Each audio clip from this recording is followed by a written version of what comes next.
Hey, good afternoon, everybody. Welcome to DNA of a Dangerous Church. You're on with us live right now. Welcome. If you are on live with us right now, go ahead and share out and shout out this post. Let us know where you're watching from real quickly before we get started with the recording of DNA of a Dangerous Church. We're going to have a phenomenal broadcast today. You guys are going to be excited. I'm telling you right now, I've had the privilege of talking to Scott extensively about his story. There's no question why they made a movie about it. So jump on here right now and share out and shout out the broadcast. I want to say hi to you before we get the recording portion start.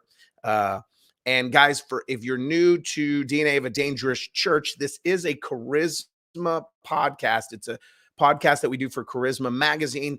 And we will be recording it live. So during the podcast, I'll be interviewing my guests. But as soon as it's over, as soon as the recorded portion of the podcast is over, we want to take your questions and we'll have a live Q&A time, maybe some time of prayer, whatever Scott feels led to do. So I want you to stick around through the whole recording and even after it so that we can answer your questions and pray with you and greet you. We're excited that you're here. Do me a favor right now, share out the broadcast, help us reach as many people. This is just an exceptional story, guys. If you have been walking through a season where you are hopeless, if you've been walking through a season where all the evidence is stacked against you, then Scott is going to help you to see where God is moving and where hope abounds in your life. It's such a great story. We're not going to give all the story. We're going to save something, so you have to watch the V. Okay, so I'm going to just zip my lips. I'm going to be quiet and let Scott stop where he stops. And I'll try to resist the urge to movie spoil. But we're going to have a fantastic time. So I'm excited for you guys to be here. Welcome to my new background set. One of the new 3 in the new studio. We're excited about the new studio and what God is doing. You know, someone the other day asked me, while you guys are sharing this out, they said, man, I really love your green screen. Like, where'd you get that image? That is not a green screen. What do you take me for? Like, I will get that axe off that wall. And like, I'm telling, if you don't share, hey, you guys better share. Somebody better share the broadcast out. I'm just saying. Somebody bet. Yeah, it's not a green screen. We're going to war. It's not a green screen. So hopefully that solves that. I know this guy's got real weapons in his studio. Yeah, I do. You never know what's going down. Okay, we're going to talk to a guy that didn't have sophisticated weapons like that, but probably saw some shanks and stuff. I'm sure there's some information like that. So share out the broadcast, guys. We're going to get started here in just a second. Okay, I'm telling you, just gonna have a great time today. All right, let's see where else we got. South Dakota. Don't make him play. I love you guys. All right, South Dakota, share it out. Thank you for sharing. Thank you for sharing, you guys. Help us get as many people on here. I know it's during the middle of the day. It's not the evening one where everyone's on and expecting it. Columbus, Ohio is here. Great, guys. Glad to have you joining us and jumping on from everywhere, all over. All right, I'm going to get this party started. We're going to have a great episode today. I think it's going to be fantastic. And I think this one will come out in like 2 weeks on Charisma podcast. Maybe. Yeah. No, maybe next Friday. I'll let you know. All right.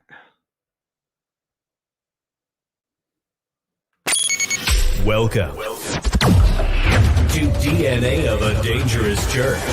Get ready for powerful and practical insight on how to let the supernatural power of God loose in your life. Join your host and anointed guests for a crash course of equipping to release God's mighty authority, healing, prophecy, leadership, spiritual warfare, and evangelism. And now, your host, international speaker, author, revivalist, and prophetic voice, Pastor Ren Shuffman. Hey, welcome to DNA of a Dangerous Church. We're so excited for you to be here today. We have a fantastic program for you today. We are talking to my new friend, Scott. Scott is the leader of a ministry called Behind the Wire, but he's talking us today a little bit about his story, about why they're making a movie out of his life. Hey, Scott, how you doing today? I'm doing good. How you doing, Pastor Ren? Good to be here with you. Thank you, sir. I'm blessed. I'm so excited by your story. I know we had some time to chat this week about your story, and I probably got a little bit more behind the scenes, behind the wire than everyone will get today because we want to save a little bit for the movie that's coming out. But before we get into like what the movie is, how in the world did this end up happening? Well, it's a kind of a long story, but I started out getting in a lot of trouble really early on. I was that neighborhood kid that everybody wished would move somewhere like on the other part of the world, probably. so I grew up living a crazy life. You want to hear a little bit about that? Where I came from? We're all about the crazy background. Yeah, let's go. So to make a long story short, you basically, got in a lot of trouble very early on. I started drinking, using, and drugs, and got arrested.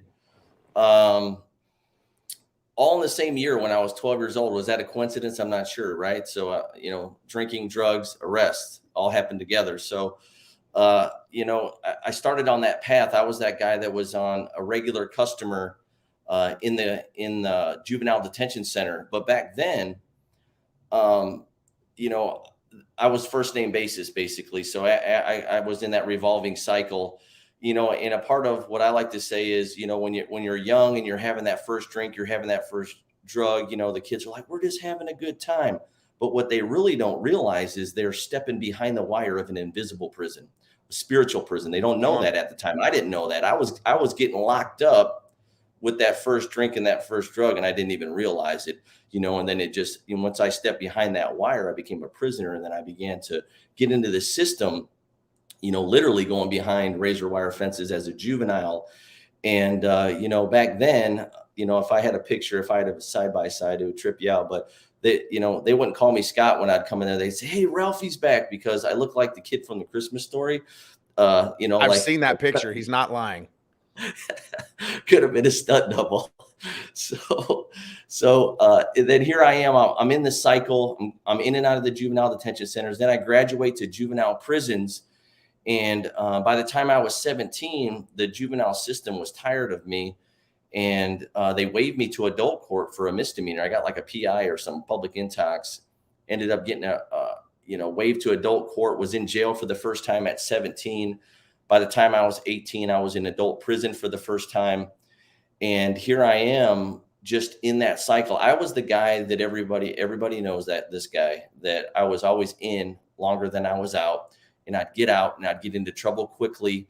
And so I never really gained anything. I never really accomplished anything because I was always in a lot longer than I was out. So I was living this life just, way less than I was born to live. And so here I am, I'm in this cycle, in and out, adult prison. Like I said, at 18, I get out after a couple of years, I'm right back into adult prison again. I get out for the second time. And, so basically I was in this cycle all that time. And then at 28 years old, I got about 30 arrests on my record at this point. So I'm just, I'm making good time, on all this in trouble that I was getting into. And I was living in a halfway house, and I really got deeper into drugs. I got into crack cocaine, and that really began to rip my life apart way more than any other drug that I had messed around with.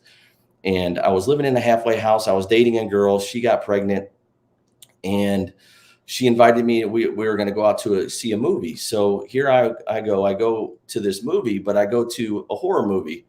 I go to a movie called The Exorcism of Emily Rose. And, we're there for horror entertainment. And I'm in this movie and I'm watching this film, and halfway through it, I began to experience the presence of God. As weird as that is. In a horror movie. And I'm like, see, God can use anything, right? God can use the foolish things of the world to confound the wise. He can turn good to evil to good. Like, he's so skilled at that. You told me something interesting about that movie, though, that I didn't know about the makers of that movie, right? Right. Yeah. There's like a Christian oversight over this film. Like, there's a message within this horror film of Christ, and just it's supposed to be a missional movie in that respect. So a lot, and that's the setup, really. That's God's MO right there. He's always got the setup for you. I could talk about this. So Jehovah Sneaky gets you to this Right. horror movie, and you have this Right. encounter. Go ahead. Right. So I'm in this theater, and I began to hear I began to experience the presence of God. And even though I see at this point, I didn't grow up in a church, I didn't know anything about God, didn't even know if I believed in God, but here I am knowing it was God. It's like when God comes on the scene, it's unrecognizable. I mean, there's I began to shake like a leaf, and I'm crying. I began to cry. And so I had to go out into the parking lot. And my girlfriend's like, "What is going on, man?" And I'm like, I didn't even know how to explain what was going on. I look back now and I'm like, God tapped me on the shoulder, and I look back and it's just, and, I'm out there and I'm trying to, figure out what's going on. And we go back to her apartment and I'm like, let's get the yellow pages out. Anybody seen any of those lately? Right. That book with phone numbers in it. Right. So I'm looking through the yellow pages, trying to find a church, just any kind of Christian church that I didn't know even what kind of church to call. I just knew that it was Christ, and I'm calling around. I didn't get anybody. And then the next day I get picked up on a felony warrant to go to the county jail, and that I didn't know that I even had. And so that's more of the setup that God had. Like, he taps on my shoulder in this horror film. The very next day I go into a county jail because I have a warrant. And here's what and I did something I had never done after all those 30 arrests, is that I said, I need a Bible. And I began to read the Bible, and I'm searching the scriptures. I'm trying to find answers. I'm trying to figure out what had happened into that theater. And about 2 weeks into that sentence, they had a church service in the county jail. And I go, and I hear the gospel for the first time, and it wrecked me. I mean, I was ready, all that pride, all that rebellion, getting crushed and being humbled over those years. When I heard that good news, it hit my heart, and I came forward. I had tears in my eyes, and I'm in a jail environment, 50, 60 guys. I would never have cried in that kind of environment. I didn't cry very much at all, literally, but definitely not in front of 60 guys in a prison environment. But here I am weeping after hearing this. I go forward, I profess Christ. And this was a massive turning point in my life. And here's the thing, like when I was a kid, 5, 6 years old, I was at some family function, and a cat died, and somebody explained to me what death was at like 5, 6 years old. And it just terrified me. And like a spirit of fear came into my life. I had night terrors. I'd get up screaming all around my house, waking everybody up in the house my whole childhood. And as an adult, I was terrified to death. And that was like the irony of my life. Like, I'm living on the edge of death, but I'm terrified of it at the same time. And when I professed Christ, that spirit of fear came off. And like, I mean, I'm crying. I turn to the people that are up there with me, and I'm like, man, if I die, I know where I'm going, And it was like, for me, that was with me my whole life. That fear of death was with me my whole life. I was a prisoner to that, let alone a prisoner to all the other things that I was locked up. But it was like, man, so freedom came. Freedom that I had never known had came. So I get shipped off to prison for the third time. I was going into a sentence. I get my Bible. I'm reading it. I'm going to church 7 days a week. My son's born while I'm in prison. I hold my son and meet him for the first time in a prison visiting room. And I'm telling this woman I'm going to marry her. I'm telling my son I'm going to be there for him. And I get out, and she's not interested in me anymore. My story isn't, I accepted Christ and my life began to ramp up. Like, I accepted Christ and all hell broke loose. And even though I had dramatically changed inside, my whole world stayed the same. And so here I am stepping into as this new person, but no support of any other people. I didn't know anybody else that was this. Everybody else is looking at me like, the same guy that I always had been.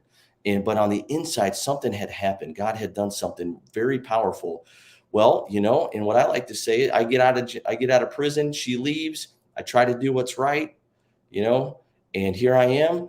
I don't have the support, I don't have the people, and I like to say the stronger culture wins. Even though I was in this relationship with God, I believe that I was in right relationship with God. That this mind was still a crazy mess, and I didn't have people around to be able to walk with me in that way, and I drifted back into the thing, and it got worse, just like the Bible says, that I was, not doing what I was all supposed to be doing. And here comes it coming like 7 times worse than it was. So I go down deeper. And, and the thing and after all that came and broke loose like that, you know, I tried to take the easy way out. I'm like, you know what? Maybe I am better off. I'm listening to these voices. I don't have Christian people around me telling me, and so I'm listening to all these other things. Maybe it is better off that I should be not here. So I try to take myself out and put 40 stitches in my arm. Thank God that through a chain of events that I got found and I lived, and a couple months after that, my ex felt sorry for me, and she said, I'll let you see your son, because she took my son away from me when I got out and said, you're never going to see him, and that was another thing that kind of just wrecked me right there, And so she let me see him for the night. So after a couple of hours of me having my son, I ended up getting some alcohol and I got drunk.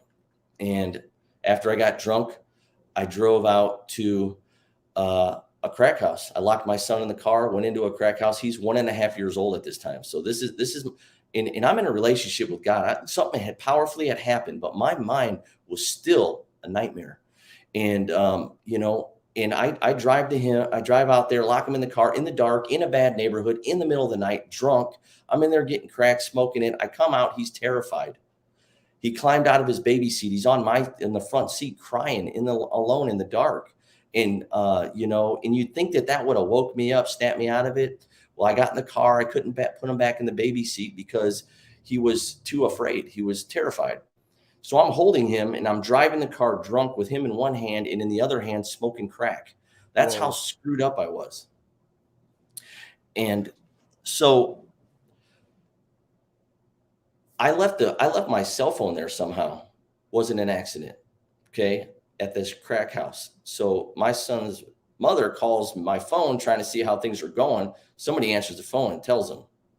And then she goes to the apartment where I was living and talks to the neighbors and found out that I was drunk. And so literally, like within a few hours, everybody knew what I had done. So God wasn't going to let that sin, not be found out, And so she gets her son back. Was like, you'll never see him again. What I do, I'm like, there's no way, man. I got in trouble again. There was felonies hanging over my head. She says that you'll never see your son again. And I'm at that place again. I'm like, I tried to kill myself once. It didn't work. I need to just, I'm sick of me. Everybody else is sick of me. I got these felonies. I haven't been able to accomplish anything in all these years. I can't see my kid anymore for good reason. I don't blame anybody that would want me to be around my kid again. Like, I'm done. Like, so I got a bunch of pills, drank a case of beer, took a bunch of pills, and I'm like, I'm done, And about 5 hours later, I woke up shocked. I mean, shocked, because I thought for sure that I'd be dead this time. And I could hear the Holy Spirit whispering, it ain't over till I say it's over. Wow. It ain't over till I say it's over. I mean, and it just, again, wrecked me. God so present in all of this, and just calling to me, speaking to my heart, and like just, and it freaked me out, because I thought when I woke up, I was utterly shocked. I didn't think I would be alive again. And it scared me, and I'm like, man. And so I called my dad in Florida. I'm like, I got to get out of this state. I'm like, I need to get out of here. Can you help? And so he said, no drinks, no alcohol, no drugs, gave me the list. You can come down here. I left Indiana, ran from those felonies that was up there, went down there, stayed with him. Within 24 hours, I was drunk. He kicked me out on the street. So So now, after all these years, I'm about 30 years old around this time. And after all these years, I never really had anything, like I said earlier. And I jumped from house to house. I'd get out for a little bit. I'd live there, I live here, work a little bit here, whatever. Never really accomplished anything or never really had anything. But I always had a place I could go because I knew so many people. And so now when I get kicked out of the street with my dad in Florida, he's the only person I knew in the whole state. So when I got kicked out on the street, like I was out on the street for real. So I began to live this homeless existence. And I was that crackhead out on the street, standing on the corner of a convenience store, begging people for change. I became that. And living on the side of buildings, I slept in dumpsters on cold nights. So like I'd sleep on the beach, in the woods. I remember sleeping under this big bush one night in Florida, and I woke up and there was ants covered me and they ate me alive. I mean, I had hit bumps everywhere, all over me. It was just disgusting. And just living that lifestyle, I'd take a shower out on the beach. Sometimes I'd go a week or two without a shower. And this went on for a couple of years because I'm pretty hard-headed. And so I'm out there on the street and just living this life, and it's horrible, the existence. And, one day I got up enough change, I got up enough change to get a drink. So I go into the liquor store, get my bottle with my paper bag. I'm walking down the street. In Florida, you can't drink out on the street or they'll arrest you quick. So I had to go find a place to drink it. So I went under this bridge, drink the bottle, get done, come walking down the street in this rough area. And I walking by this homeless shelter, and this guy's out there. And he's like, "Hey man, we're out there talking about whatever." And then Jesus gets brought up, and we're talking about Christ. And he's like, "Hey, I want you to hear this CD, man." He's like, let me run. He's staying in the homeless shelter. So he goes into this homeless shelter, and he comes out, and it's an actual CD player, man, with an actual CD in it. You remember those little headset?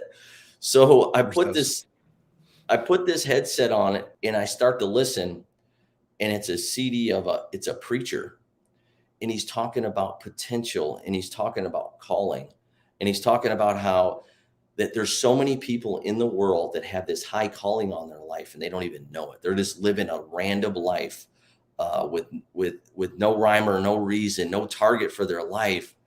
And he's like, "I tell you the truth." He said, there's a homeless man drinking out of a paper bag right now under a bridge that'll outpreach anybody in this church. And I just lost it.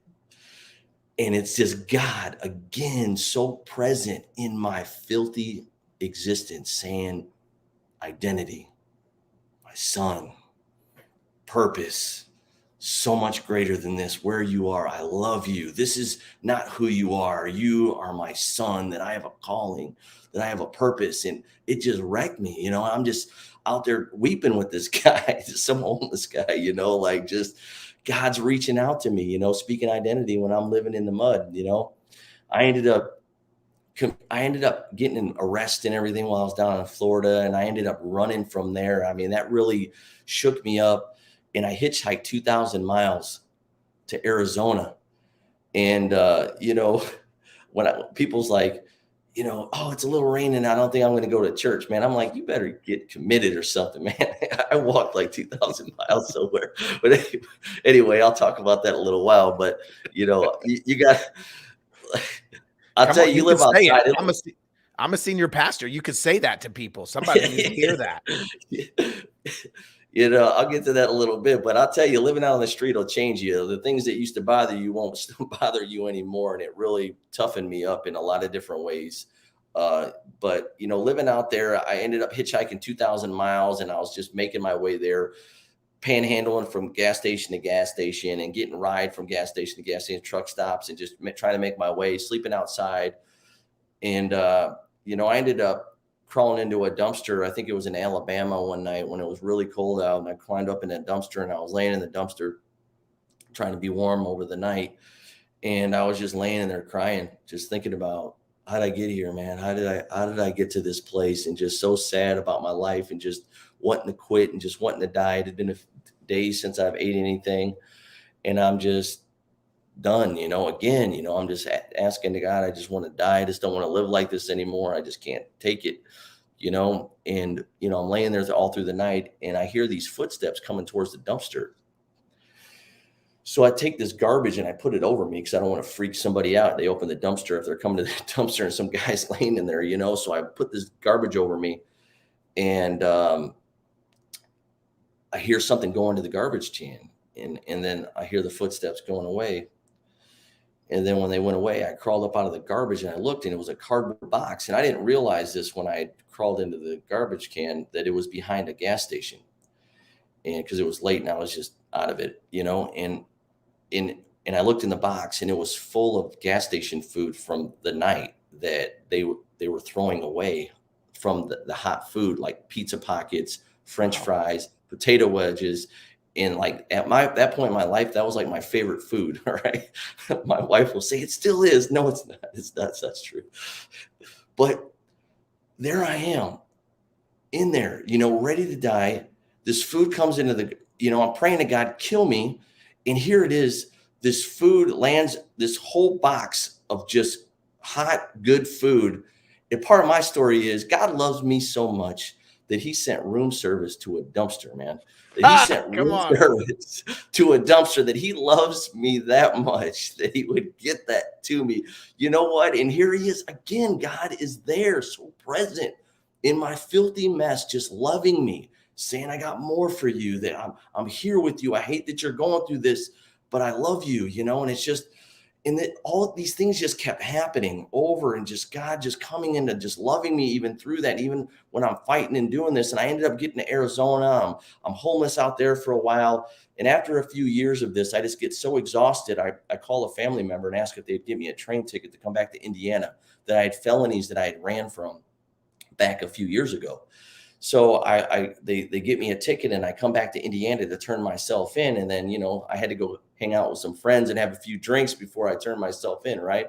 Well, 5 felonies later, I'm in, get more felony convictions while I was there in this other county. So I deal with that. I got to go do some time for that. And then as soon as I'm done with that, they transport me over to the other county where I had the felonies waiting from the years earlier. So then I go off to prison again. I pick my Bible back up and I'm reading. And Jared, I love that you're not saying charges. Like everything you're saying is felonies, not just charges. They're all felony. Did you ever add up how many felonies you received? There's probably at least 50 or 60. I mean, obviously I would get. That's the testimony right there. There is no way you should be walking. Yeah. Crazy. In the streets. Okay, there's like just that alone would be enough to make a movie out of your life. Just that alone, the fact that you're sitting in front of me talking and I don't see a guard standing beside you right now is a testimony, but it gets better. Come on, keep going. So I ended up back over there, and I had to go do a couple more years. I go off to prison, pick my Bible back up, and I'm reading Jeremiah 29:13. If you seek me with your whole heart, you'll find me. And I'm just seeking him, and God is just doing incredible things, just incredible supernatural things. While I was in prison, I don't get it real heavy into all of that because it kind of weirds people out. But man, God did some incredible things and just opened my eyes. You're on DNA of a Dangerous Church. We're all about the power of the supernatural on here. So you are free to weird everyone out. So I started just started witnessing just different supernatural things in threes. And at that point, I didn't know that it was what 3 was about, divine perfection, and that's God's signature. And I just didn't know anything about that. And so I was seeing these incredible things in threes that God was showing me supernaturally, like things that I was visually seeing. And so there was one night that I was laying in bed and I was thinking about these things that I was seeing, that he was letting me see. And I knew that they were supernatural. And I'm in prison. I'm like, what is going on? And then just one night I'm thinking back and forth and all these things that he's been showing me. And and then just one moment, and like when I read Paul, the scales came off, they came off, and I was fully aware of Christ. Come on. And I could see his presence. When I looked at people, I'm like, whoa. I'm like, it was so obvious that they were God's creatures. Like, God is so present in everything. Like, I could see that I was breathing him in. Like, he's even in the atmosphere. Like, I'm looking at people and I'm just like, whoa. I'm like, and I just got out of my bunk and I'm like, I knew it. I knew it. And I was just crying because all those years and all those things that were happening as I kept falling and coming back after I professed Christ and falling and coming back, I'm like believing because something real had happened. And now here I am. The lights came on, like those scales that I believed that something was beyond that. I was in it. I could see it. I was a part of it. And I was never the same. I was never the same. And, people say, I believe, I have faith. I believe and I have faith. But when that night, God opened me up to know that I know who he is. And I know that it's real, and for whatever God's reason is, God chose to do whatever he did. But that night changed everything. Like, I didn't even talk the same. I didn't even walk the same. There was such a transformation that I don't even know how to explain it. But I usually don't even talk about that to people, but God did something so incredible that I just don't even understand what it was or how it was, but I was never the same. And when I left that prison, it was just, nothing was ever the same. And but everything outside of that never changed. So I came out of there like this different person, literally. I think about the demoniac, like he was cutting himself, screaming, chained up, naked, just a nightmare. Christ came and set him free, and he was sitting up and talking in normal. That's exactly, that when you said that, he's like, that's a miracle, those felonies. He's like, that he's even sitting here with me without a guard. When you were saying that, I was thinking about the demoniac. It's like, that's what happened. Like, whoever I was, it was like, I don't know, and then God, bam. Who the Son sets free is free indeed. Yeah. Yeah. I became who I was born to be, and now I get to live out what God had in mind when I was born, when God's like, I'm choosing you to, bring you into the world. Like, he had this idea. Well, then I came into that idea, and it's crazy to me. Like, everything that's happened since then is a miracle. It's a miracle on what God has done and what he's continued to do. I get out of prison that time. I mean, I didn't have any clothes. The clothes that I was wearing, I didn't have any money. I didn't have any support with any family because I had burned all those bridges, friends. Everybody was tired of me. I got out this new man, but I didn't have any more excuses. Like, people said, go to NA and AA meetings. I went to them. I didn't care. I was like, I'm following Christ, not a higher power. I'll go wherever I think God's at. I went to church. I found a church. I got plugged in. And I was like 7-8 miles away from this church. I didn't have a driver's license. I didn't have a car. I was riding my bike. I was walking. I became a part. One of the main campus was a portable campus at this time. They were running about 1,000 people. And I was riding my bike at 4:30 in the morning to go load in, and I'm crying. Like, think that I was just grateful I get to be a part of the team, that they were allowing me to even help, to be in there with them, and just to be a part of this thing. So I'm just, my whole life is just different, and so here I am, I'm plugged in, I'm going to NA meetings, AA meetings, and, I'm riding my bike, I'm walking, I'm getting there. It doesn't matter if it was snowing. I was riding my bike to church in the snow, like 8 miles. So when people's like, there's a little bit of rain outside, I'm not going. I'm like, you better get serious. Anyway, so hey, I went to Kenya one time, and the pastor was explaining to me how frustrated he was. We were in the village in Kenya because these people were walking into church, 30 minutes, 45 minutes late. And he was so frustrated. He's like, Pastor, it's just ridiculous. They know what time church is. They know how long it takes them to walk the 5 miles. Leave your house at the right time. And I just shook my head at him, and I said, man, you would not be okay in America. I said, it is sprinkling outside. Right. They will not drive 1 mile, so here you are, fully committed. I think God uses people who are fully committed in that way.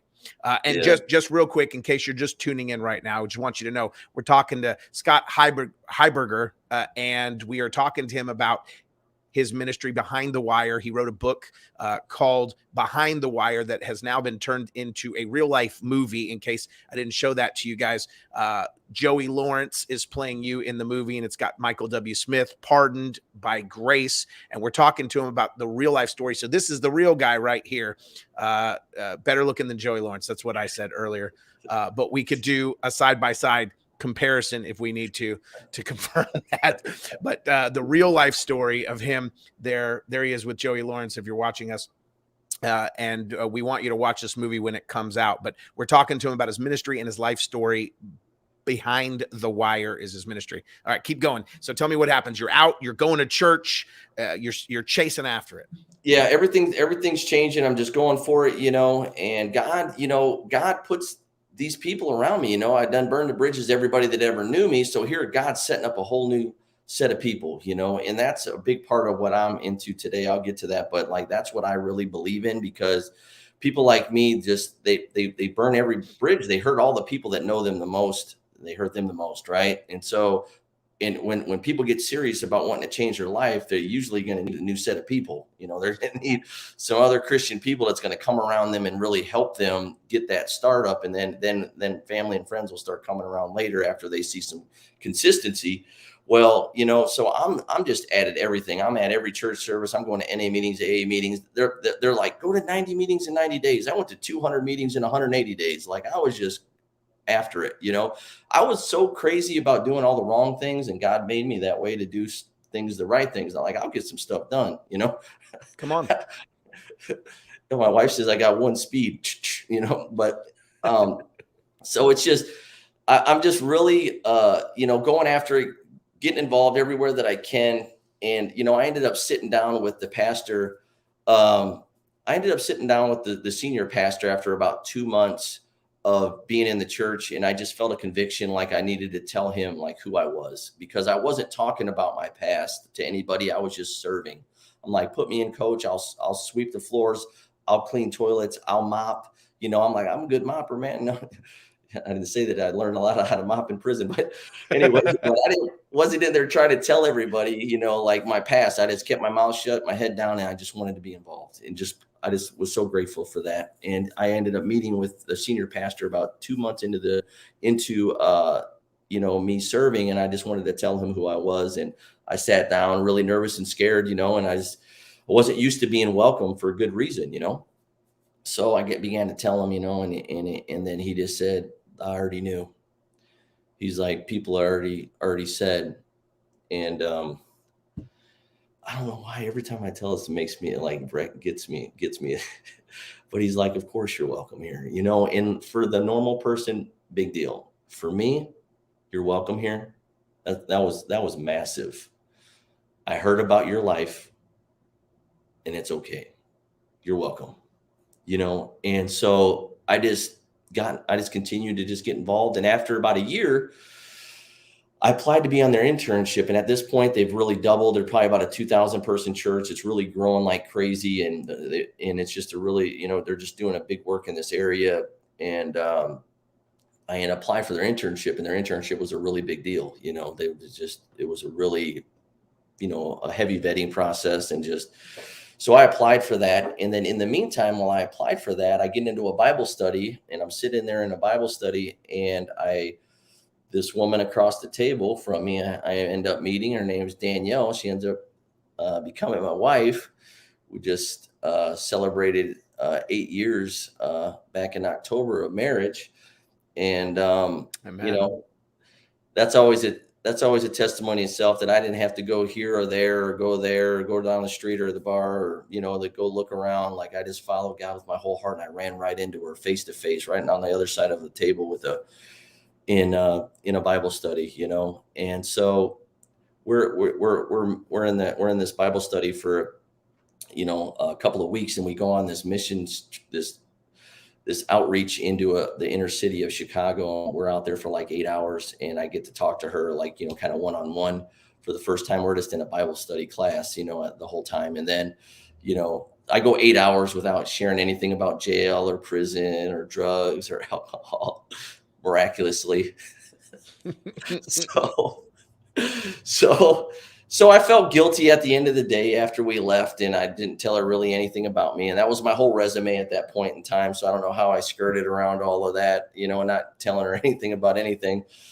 But so I did what any mighty man of God would do, any strong man, brave man of God would do. I sent her a Facebook message. And my blue paint on, I was bravehearting it, but come on. So I told her, and then, the funnier response is she was intrigued and she's like, hey, do you want to go get something to eat? So we went out to dinner and I took her to Denny's because I'm a fancy guy. Come on. That's right. And that's the first place I took my wife. True story. First place. Really? Yeah. First place. Denny's?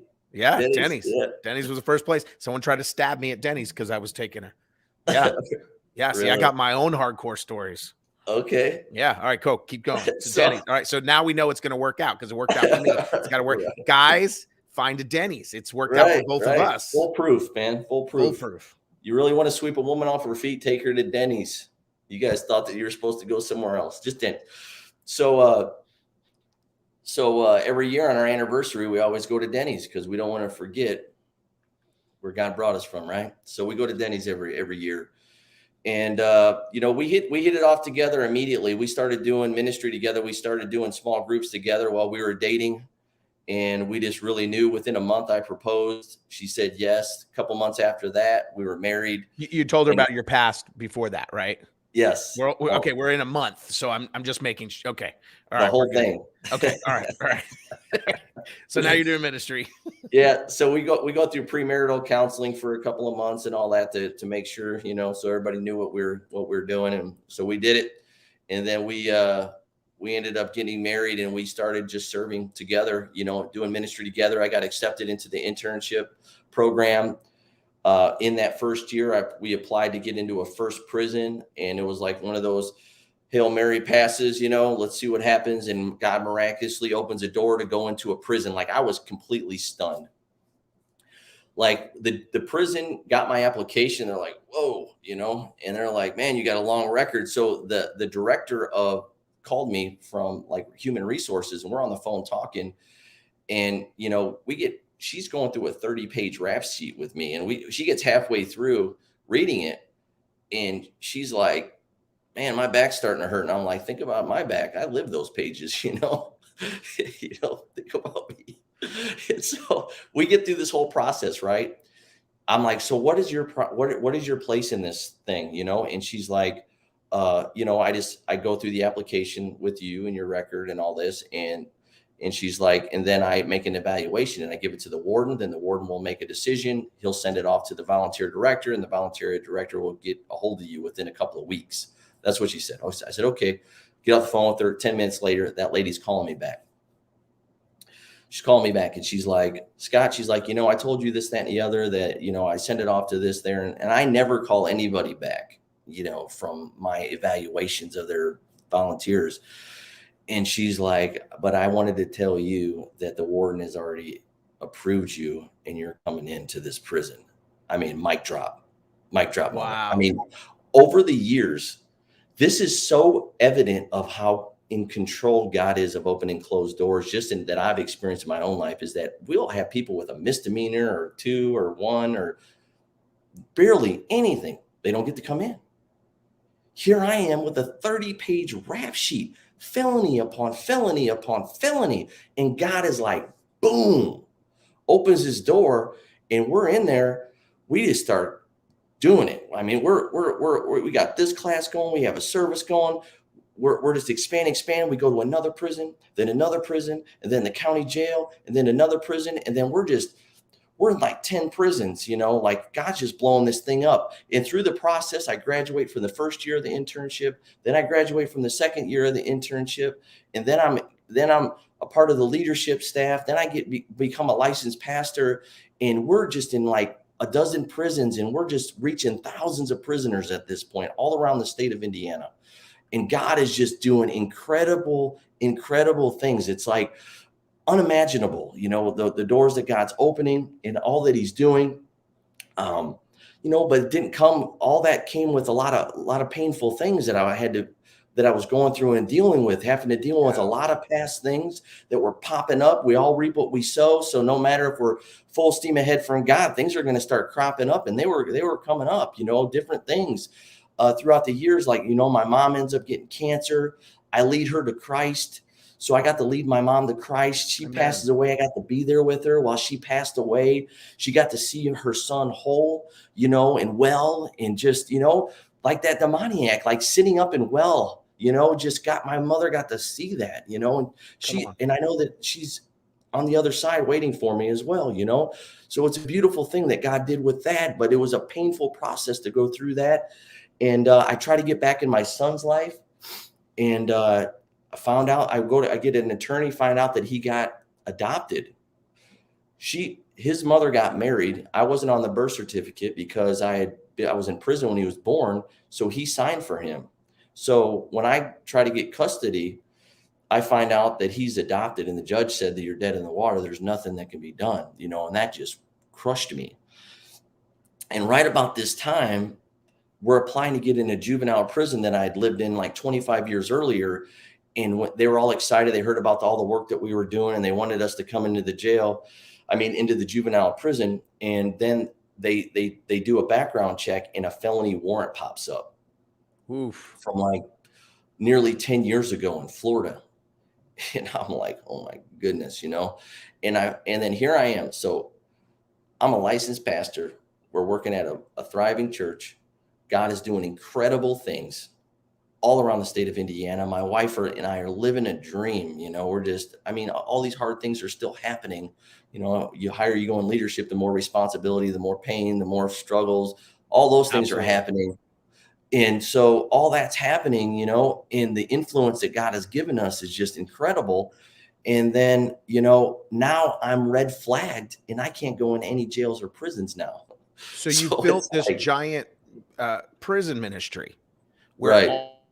Like you're not just going to one prison on the weekend. You have built something substantial.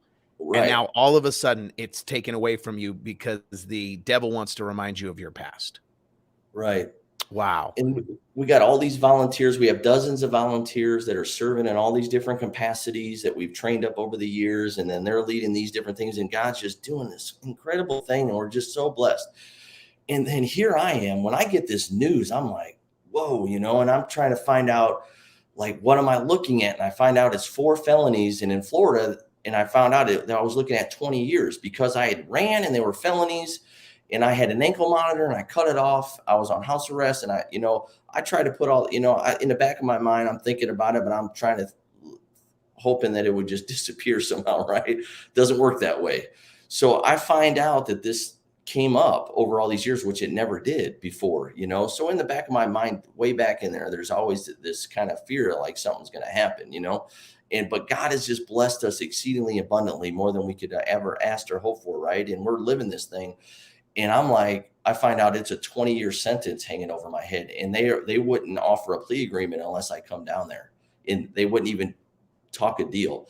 Then I find out it's non-extraditable, meaning that, like, if I don't get near the state of Florida, they won't come all the way up to Indiana to get me because I'm 1,000 miles away.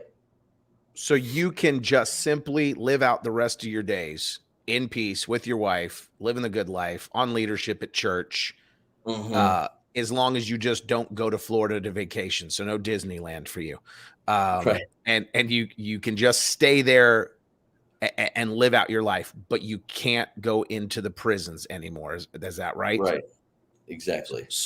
So that's where you're at. Right. And for me, it was either stay up north and be safe, but at the same time, be out of the whole reason why I was born, that I felt, that I still feel, that I was born to be a minister of the gospel to the incarcerated population. I believe that God has fashioned me in whatever ways that is my mission. And for me to not be able to do that, what's the even point of living? That's where I was at with it.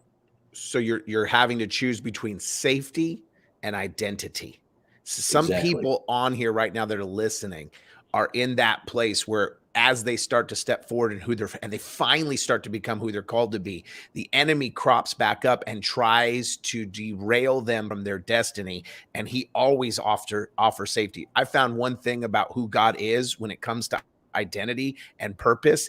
God is not calling us into a life of safety. Nothing he ever offered the disciples was safety. He's calling you to be dangerous. That's the whole point. And so you're faced with this dangerous predicament. And that's exactly what DNA of a Dangerous Church is. People who trust God over the world system. And you're having to trust God in this dilemma you're in. Continue. So for me, I had to, I drew a line in the sand many years before that me and my house, we're going to serve the Lord no matter what it takes, what it costs. And I'm like, I got to hop on a plane. I got to face this thing, and I'm like, I fear God more than I fear the consequences of that judge down there. And I want to live out God's plan for my life, no matter the cost. So I'm like, I got to get on a plane and I'm going to go down there and face this thing. And, just God just really blessing me in so many ways. Like, I sat down with our pastors and they're like, whoa, and they're like, all right, well, if this is what you feel like God's saying, like, we're going to be supportive of you. And they really, really shocked me by their response. Their response was, we're going to pay for your attorney. And when you go down there, your wife is not going to have to worry about things, and don't worry about financial things, because your check's going to still come in every Friday. Just hurry up and get back. That's what they said. Wow. So I'm sitting in that. So I go and turn myself in, and I'm sitting in the county jail, and my paycheck's still coming in every week to handle everything. That's the kind of people that God put around me to be able to help me, and what I like, I go to the courthouse, and what I like to say is, when I was down there committing those crimes, I didn't have, if I had a quarter in my pocket, I had nobody to call, but I had people getting on planes, flying 1,000 miles to stand there with me and witness for me in tears to the judge, saying how I've positively affected. I mean, it was wrecking me hearing how I've affected their lives in a positive way, where they were willing to jump on planes and travel 1,000 miles to stand there and speak to a judge on my behalf, and so we go down there, and I'm sitting in the county jail for like 3 weeks, and this whole time, at that time, that song "No Longer Slaves" is really rocking. And God was really ministering to me about parting the Red Sea. Like, God was speaking to me, like, I'm going to part the Red Sea for you, but there's like this, how God is. He's like, you move and I'm going to move, I'm always going to do what I say I'm going to do, but are you going to follow me? Are you going to follow what I say? Right.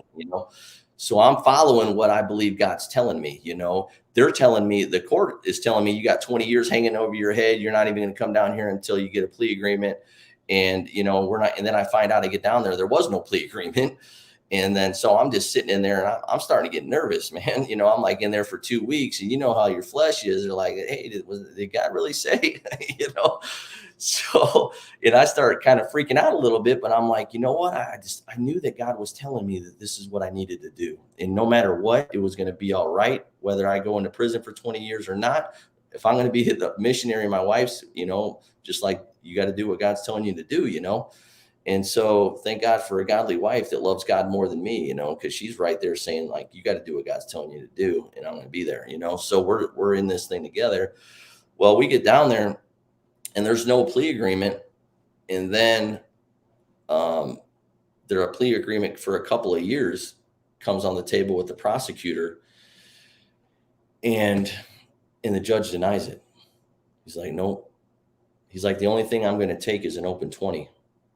So you get the DA to give you a plea agreement for a couple of years. So you've said, yes, I'm going to have to face these charges, because you've never once in all of this, you've never denied that you did what they were charging you with. Right. That you were responsible. So you're facing the music. Right. You're owning up to your past. You're dealing with it so that you can. Some of you guys need to catch this for your life. Some of you are running from who you were, like somehow it disqualifies you, instead of realizing that the enemy can't hold your past against you. But here it is. He's facing worldly consequences because we live in a fallen world. We live in a world where there are natural consequences. He's dealing with it. They're offering him years, and you signed it. I was like, I had to. I was like, now, you feel free to leave that hanging wherever you want, because I want people to see what God does. So you leave that hanging wherever you want. Does he get time in jail? How many years does he spend? What happens with his family? Like, how does this completely end? You finish it off wherever you want. I don't want this to be the spoiler alert unless you want to tell the whole story.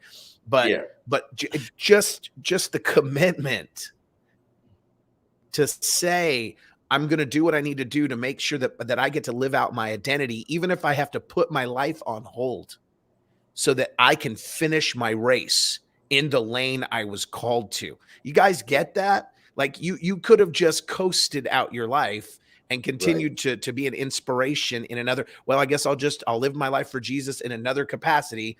I guess I'm just kicked out of this. And you could have rationalized that, but instead you decided that the enemy was not going to take your identity, even if he managed to somehow delay it. Right.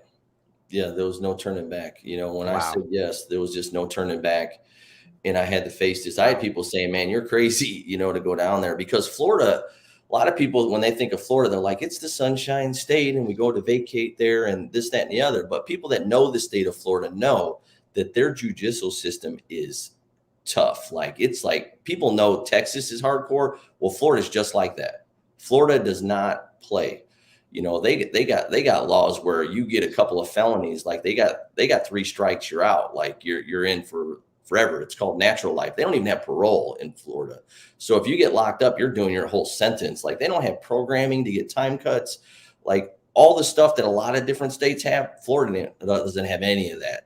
So when they were talking 20, they're talking 85% with no chance of getting it less, Wow. So I'm looking at whatever 85% is of 20, that's a long time, So that would have been a big change in my life to get that. So when they said a couple of years, I'm like, that sounds like the miracle that God was talking about, because, God's vision for my life is always going to be bigger than my perception of it. But I know that God's got a massive vision, but a couple of years off of 20 sounds great. And then the judge is like, no, I will not accept this. I want the whole 20 on the table. Like, come on, what a gut punch to stand through. Like, just right there. There's so many people that say, I felt like God was moving, and then I had the rug ripped out from underneath me.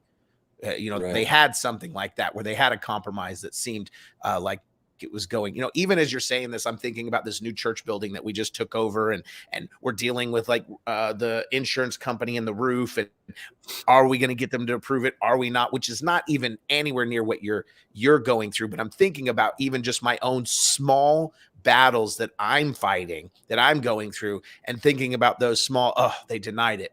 Gut punch. And thinking about your story and not camping in the middle of the story, and not allowing yourself to be taken out in the middle of your story without knowing how it ends. Right. When I was in the county jail, like I got onto another thing real quick, but just to rewind it, when I was in the county jail down there and I was getting nervous, like I was telling you, and at that time, that song, No Longer Slaves, God was just speaking, I'm going to part the Red Sea, but you're going to have to follow me, but I got afraid. There was a moment in there, like I was just sitting there one day, and it kind of just, that fear will come on you. It's like a wave, it kind of hit you, and it's like, whoa, and while I was in there, I'm teaching a Bible study, because I'm still doing God's work. God's like, it ain't just about you going down there to face this. Like, there's souls in there in this county jail that I care about, that I want you to minister to. And I'm in there doing Bible studies, leading people to Christ while I was in there. And we were in this Bible study one day and having a holy moment. And I told these guys, I'm like, God loves you so much that he would send a pastor 1,000 miles to tell you about his son, Jesus Christ, that he loves you that much, that he loves you that much. And we're just creating these relationships with these guys in there. And that day that I got that fear that came upon me, this young man, he's probably 20 years old, came and sat down on my bunk with me. And he's like, "Hey, I drew this picture. I wanted you to see it." And he opens it up, and it was the hands of God parting the Red Sea with that scripture from Exodus right in front of it. And God, again, just so present. Come on. "I'm with you. I'm going to do what I told you. You follow me, and I'm committed." And he was reminding me, and he was encouraging me, that I'm with you, that I'm going to do what I said I'm going to do. And, we go back to the courtroom. I ended up in that courtroom, and he denies that plea. And then we get into this dialogue with the judge, and the character witnesses come up one after another, sharing about my life. And, something really miraculous happened that God had done, but I don't want to let the cat out of the bag, so to speak. But it is in my book, and obviously it is in the movie. Yeah, so you can rush if you can't wait for the end of the story, you can get his book Behind the Wire, okay? Right. But in the movie, that story of what happens in front of that judge, I'm telling you, I got to hear what happened and the dialogue that happened with the judge, and you like talk about sitting on the edge of your seat going, well, I see right now he's not in prison, but I'm telling you, you have to hear the end of the story. So you're going to have to see the movie. You're going to have to really experience it. You guys are going to cry. It's going to wreck you. You're going to get frustrated and angry that they're playing with your emotions. But it's a real story. It's the true story. So now you're in all kinds of prisons across the United States. Awesome prison ministry, huge prison ministry in your state alone. But now, even the way God has orchestrated your life is so fascinating. Even in our conversation, the first time you and I had a conversation, I was talking to you about prison ministry, and I said, I relate to you because I'm pretty hardcore myself. I spent 11 hours in Lubbock County lockup, so man, I'm hardcore right here because I got my 11 hours. I made 3 friends. They wrote me when they got out, so I'm just sharing like what little bit I can relate in that capacity, and I grew up in South Central LA for a while. I was jumped into the Bloods when I was in 4th grade. I was the youngest member jumped in the Bloods. So I know that life and that my dad was a drug dealer, went to jail when I was 15. So I know that side of the world, and I know how God can bring you out of it. And so we're sharing this. And I said, but I used to do prison ministry a little bit when I was a teenager while my dad was in, because it was a connecting point. But I said, but I really don't know anyone other than in Lubbock. I know the guy that does all the prison ministry down there. And I started sharing with you about how he got trained and equipped in the supernatural here. He went back, and prisoners' bones started popping back into place. Like all of the church services, like people were listening to bones crack into place, and broken bones were mending, and everyone could hear the pops and clicks, and like it started a revival there in the prison, and the prisoners started praying for each other in their bunkhouses, and they were getting healed, praying for one another, not the minister coming in, but just praying for one another. And it's exploded. And I said, well, I only have 2 ties to prison ministry, one in Lubbock and one in Omaha. And then it was just like a God encounter happened again. And you're like, well, is it your daughter-in-law, or is it? Yeah. Right. The daughter-in-law lives in Lubbock. My daughter, and you've been my stepdaughter. Your stepdaughter. That's right. Stepdaughter lives in Lubbock, and you've been trying to figure out an excuse to get yourself down there to be able to visit. And so just like that, he's going to Lubbock. I'm going too. Right. I'm going too. I got to see this ministry happen. Yeah, we're going in a couple of weeks. We'll be out there. We're excited. Yeah, no, I'm super excited. So it was like instantaneously the doors open. I contacted my friend down there that runs that ministry, and he was like, yes, absolutely, send him. And it just clicked. I'm going to go down there. I'm just going down there to hang out and watch. Like I'll minister a little, but I'm just more interested in hanging out. So to see this story really come to fruition, like such an amazing, amazing story. Anything else you want to share real quick? Yeah, something cool had happened, So, we, after the book came out, I get a friend request on Facebook, and it was my son, and he had found me. Wow. And he had found me, and that wrecked me right there, And then I messaged back, and I was like, does your mom know about this? And she didn't, actually. And I didn't even know that he even knew about me, because I had seen him. He's like 12 years old at that time. When he was taken from me, he was only 1.5 years. So it'd been 10 years since I'd seen him. and he had found me. And then, God just really supernaturally came into this thing and worked it out, and then got us back face to face and was able to restore that relationship. A part of my story is that even when the judge says you're dead in the water, God still has the final card to play. Come God on. still has the final card to play, and that's a big part of my story. And God restored that relationship, and then the movie production company got a hold of the story, my story in the book, and then that movie was made, and we're excited about it coming out this year. And recently, we were doing prison ministry here in Indiana, and I was sharing my story in the prison, and somebody in the audience heard my story, and it touched their life, and they got a hold of my book while they were on their dorm, because we've been able to donate thousands of copies throughout the prison system. And he read it, and it touched his heart. And then his family, he told his family about it, and then his family read my book, and his family started following me on social media. And my wife and I, at this time, we were just making a transition of working in full-time church ministry for nearly 10 years. We were moving into our prison ministry fully, Behind the Wire Ministries. And so, we're in this pivotal turning point, this transition in our life, and to go fully into prison ministry. And this family heard about, through this different organization, this church that was dissolving. And this church approached them talking about that they were wanting to dissolve it. And there was a balance on this church and this property with these different buildings and a parsonage and all this. And, they thought of me, and I didn't know anything about any of this. And I didn't even know that the guy that never even came up and said anything that was in prison. So I didn't even know him. And then the family, I never met them, but here's God working out all these details. And they ended up getting a hold of me, and they're like, hey, God's, we feel like God, we're supposed to do this, that we feel like that God is telling us to pay the balance of this church and this property with this parsonage and all that, this acre. And we're to pay the balance on this. And so they can transfer their assets to your organization, so you can have transitional housing for men that are coming out of incarceration. And what an incredible thing, and we're like, what, or say what, so long story short, we ended up receiving this property. The Kemp family just blessed us like crazy. And now we're ramping up, we're restoring this whole property and these buildings to start providing transitional housing for men that are coming out of incarceration. And for me, that is a huge missing link for people like me, that's burned those bridges, that are locked up, they're serious, God's doing big things while they're incarcerated, and they need a transition point to come back in to get that shot with those new set of people.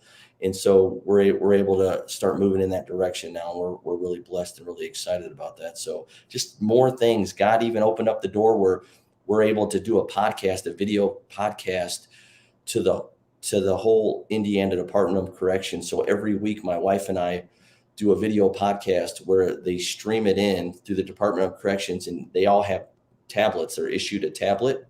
So all 27,000 people in incarceration, we get to give a lesson every week, and they can watch it at any point on their tablets. And just what God is doing is just so incredible, just on the influence and just how God has turned around this whole crazy lifestyle into doing something so beautiful.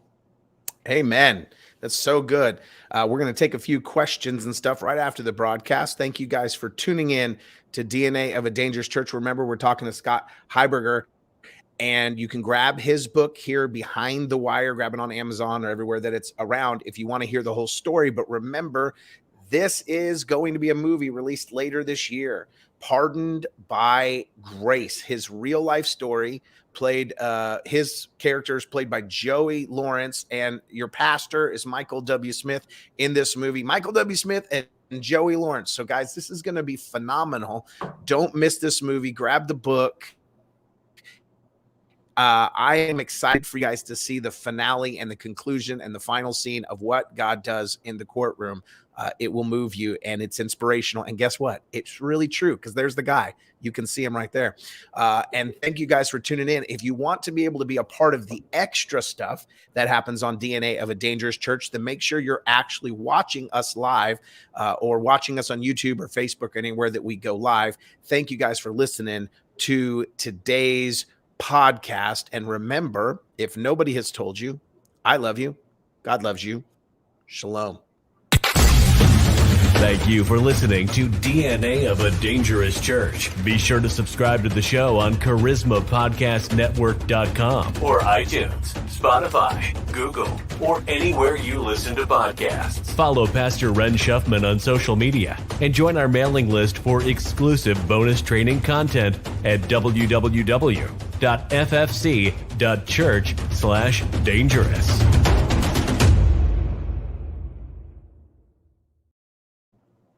Such a great story. I love every minute of that story. I'm so excited. And so I'll put the links up, of course, you guys, but follow him. It's behindthewiresministries.org, right? Yes. And I'll make sure to put that up in the description and all that. But if you guys want to jump on and learn more about his ministry, behindthewiresministry.org, and you guys can find out. But if you quickly, we'll just take a couple of minutes. But if you have any questions you like to ask him, or just a comment, it's a great story, right? I mean, what a story. Crystal Kearns, she's one of my leaders. She's my black sheep, like you. She wasn't in jail, but she's the black sheep that the church has rejected, and no one thought she had any skill set in her. She was addicted, and she just was rejected by everyone. And now she's the one that actually does those types of ministries for our church. She's the one that puts together the Jesus Alliance, which is a coalition here in the area we're in, that we work connected to all kinds of ministries, helping people. We have a ministry that we're connected with called Banging for Jesus, ex-gangbangers that have come to Jesus, and all of those partners. So she follows in that world too. But if you have any questions, just very quickly while we're still on, go ahead and ask your questions or make your comments real quick to Scott so that he can be here for you. But maybe some of you guys have been praying about being a part of this, or maybe you're a little cynical towards people being rehabilitated out of prison. This I just don't know how you get. That question. Well, that's a question for me more than for Scott, probably right there. But I imagine, yes, you can go with me to Lubbock. Like people think, a lot of people, they can't be rehabilitated or they're done for. But if there's ever a story of somebody that should not be rehabilitated and it's definitely yours. And I would say even this, I don't know, the extent of what you were like back then, but the now, and I imagine the before, you truly are a representative of what it looks like for the old man to die. Yeah. And to be a new creation in Christ. Because even just talking to you, I bet you, I would imagine that some of the prisoners think you're lying about your whole story. They're like, nah, this guy's put together. He's articulate. He handles himself well. This is just some suburban yuppie guy. Nah, he's full of it. This didn't happen. Without those pictures, I bet they don't believe you, because you have been transformed. Yeah. Right? Yeah. You're like, yuppie.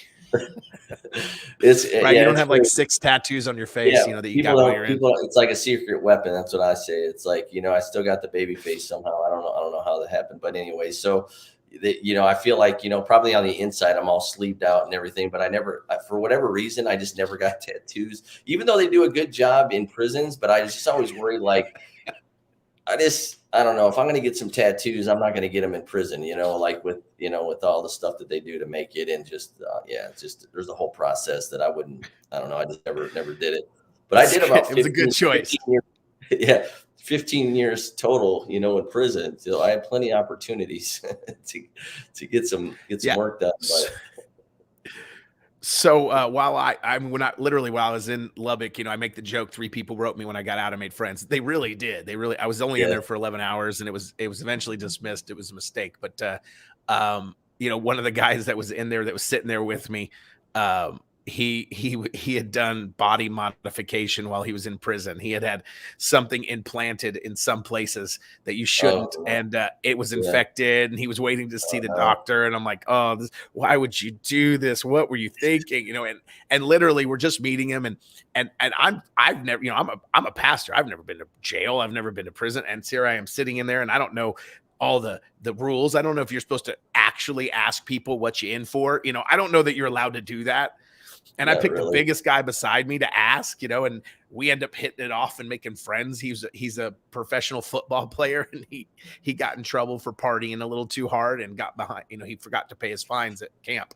So I'm like, so I had some decent food. I made a couple of friends. We watched a basketball game, and I'm like, this is why people are repeat offenders. This is why we have to fix this. And so I had my own perception of what that was like. But what's funny is that I started out like you, and somebody posted earlier, it seems like a lot of people start their ministry by cleaning toilets. My first job in church was cleaning the toilets. Like, that was my first job. And I think God uses people who are willing to be used in any capacity because they just want to be where he is, and they want something else, and they don't have an agenda to what God has to do for them. They're just so grateful that God even cares. And I think God uses people like that. So if you're watching right now, guys, I don't see any questions come up, so I'm going to let them off the hook for questions unless you have any questions. But I think that you just need to remember that it doesn't matter what you've been through. It doesn't matter what you're going through. It doesn't matter what your past is.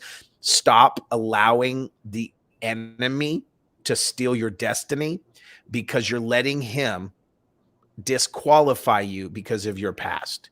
He is terrified of your future. And so many people will allow the enemy to tell them they can't move forward because of what they've been through. Don't let his past attacks become a present attack. That's not who God has made you to be. Anything you want to say to the people that are watching right now? Yeah, that my past has become my resume.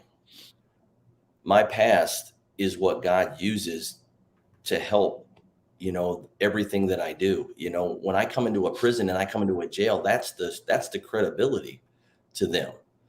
So that's God masterfully working out my past for good. All my crazy ups and downs and all around, those are the main connecting points that cause people to want to listen, that want to hear what I have to say. And then God does what only God can do.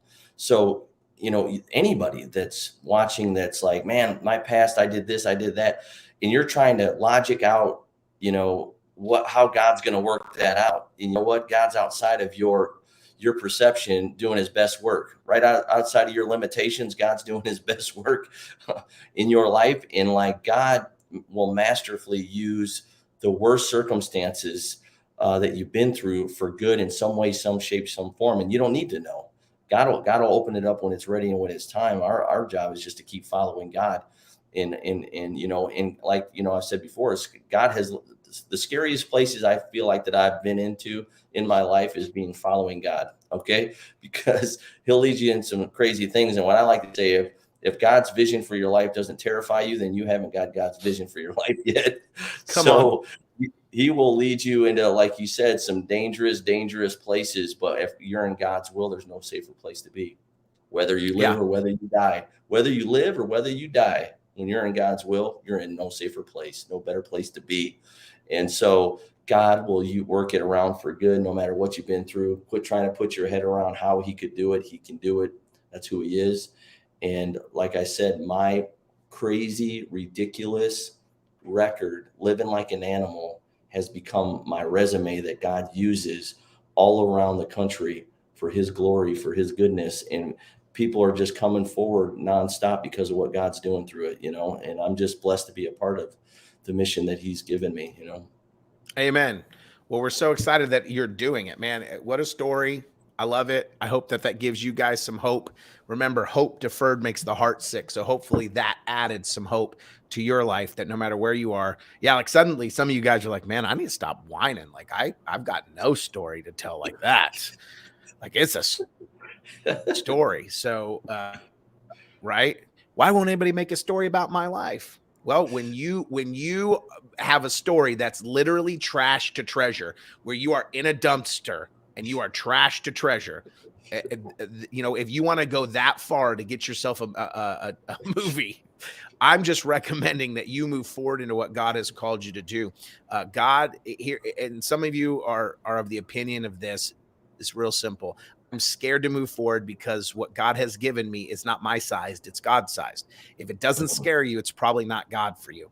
And here's the truth is that we're the ones, the church that's called to be dangerous. We are not called to face danger. The enemy is called to face us. And we're the ones that are truly dangerous. If we would catch that, then we would see people's lives transform like what Scott is doing. So I'm so excited to have a dangerous man of God on here today, teaching people and raising up and making a dangerous church. They're not afraid to go into the dangerous places and touch the untouchable and touch those that everyone else has given up on and see redemption happen. That, to me, is a phenomenal story by itself, that a prisoner became a prison ministry leader, besides all of the miraculous. That alone right there deserves heaven's applaud, and I applaud it. And so I'm appreciative of it. I thank you, sir, for being on here. Thank you for having me. Appreciate being here. Absolutely. So you guys go watch the movie when it comes out. I don't think the date's been set yet for it, but there, once again, Joey Lawerence is playing the real life Scott there for the movie. Isn't that cool? So go check it out. Pardoned by Grace. It'll be out. But in the meantime, go to his website at behindthewireministries.org and grab the book Behind the Wire. We appreciate it. Hang on with me just 1 second. We'll see you guys next time when we're on live. Remember, come live if you want to participate in the extra stuff. Love you guys.